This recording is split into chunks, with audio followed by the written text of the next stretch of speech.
अरे तुम कहाँ हो यार? मैं तुम्हें कब से फोन कर रहा हूँ। मैं तुम्हारा शमशान घाट के बाहर वेट कर रहा हूँ। मैं अभी बाहर नहीं आ सकती।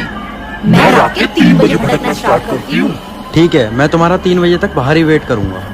ठीक है, मेरा बाहर वेट करो, रात को 3 बजे मिलेंगे। हाँ ठीक है, 3 बजे ही मिलेंगे।